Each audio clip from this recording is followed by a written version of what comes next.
quite often the argument that you see from flat earthers. They don't actually make an argument about the scripture itself.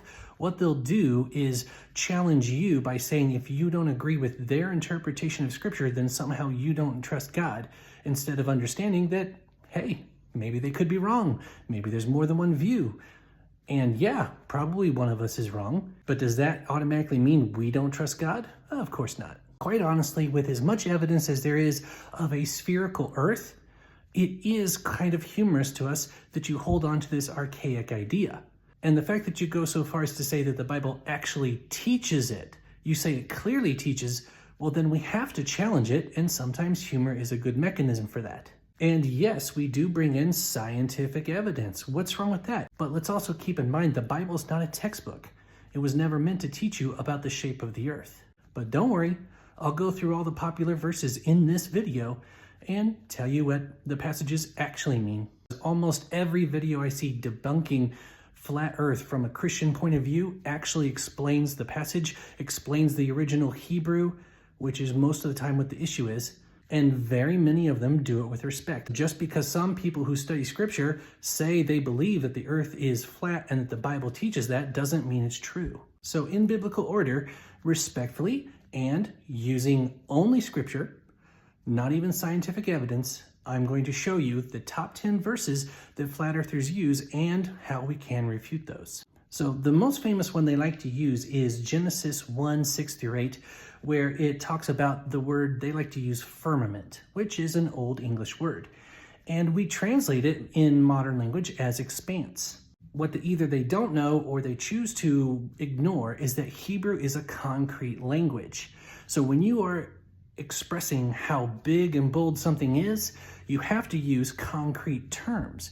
You can't just say, wow, that's bold and impressive, because that's not how Hebrew works. So to explain how big and impressive the sky is, they use the idea of a glorious dome, because from their earthly perspective, it is. But if we're going to say that Hebrew is only ever literal, then you have to say that God looks like Pinocchio. Because in Exodus 34:6, it talks about how God is slow to anger. In Hebrew, it literally means long of nose. So think about if Pinocchio was angry and he was walking towards you, you'd have a long time to figure it out before his angry face actually got to you. That was how they explained slow to anger, long of nose. So are you going to say that God literally looks like Pinocchio? Or are you going to acquiesce to the idea that Hebrew is a concrete language and uses literal words as metaphors? But let's move on. They also like to use Isaiah 40:22, where it says he sits above the circle of the earth. The word for circle there is chug. Chug refers to a curved arch. So not a flat circle. It never is used as a flat disc. It's actually used only ever as a domed or convex shape. This is what convex is. So if it's convex all the way around, that makes a sphere.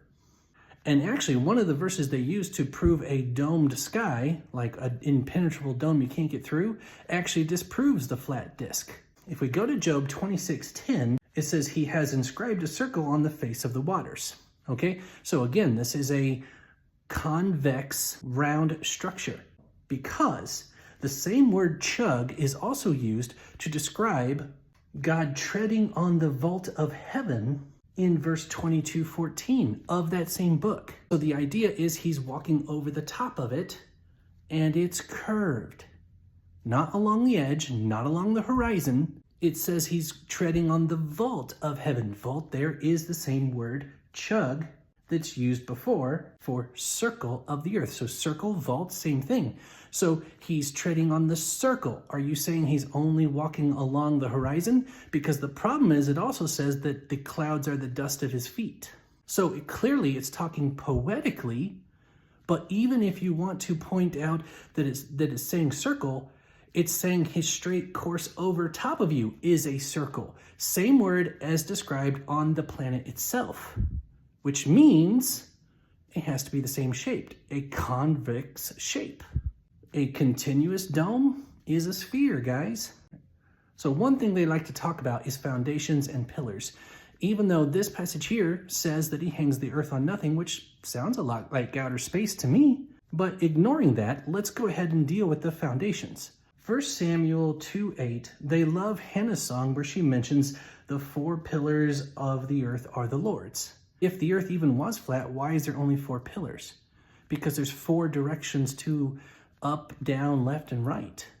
It's kind of obvious that's what it's referring to. We could call it north, south, east, and west. They didn't have that concept, but you still had the concept of there's kind of 4 directions I can go from how I'm standing.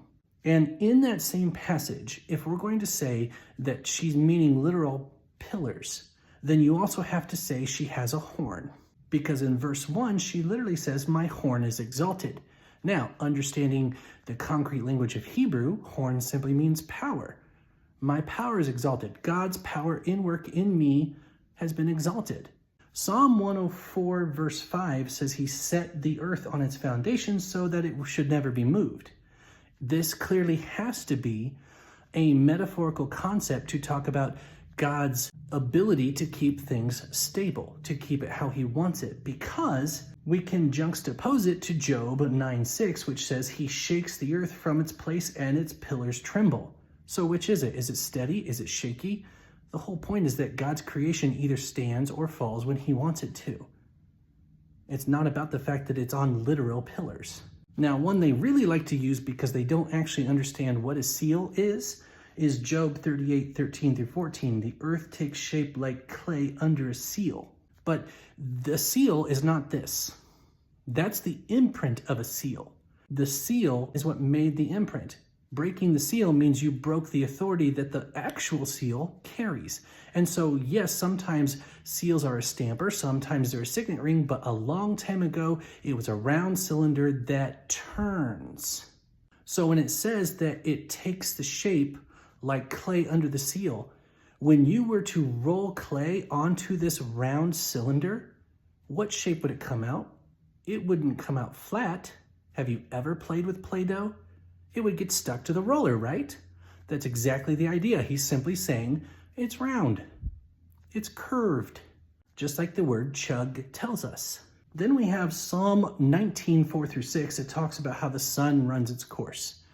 Now, what you have to understand is that many times in Scripture, it tells us things from a human perspective, just like God stopping the sun in the sky, sunset, sunrise. But if you're going to say it has to be literal, then you have to say that there is more than one God, because God himself actually references other gods. There are times when, from our perspective, it simply is saying, here's how you understand it, so let me talk about it. But God himself in this passage says there are no other gods. So sometimes passages are from our perspective, sometimes they're from his, and you have to look at the context to understand that. A great example of this is the whole entire book of Ecclesiastes.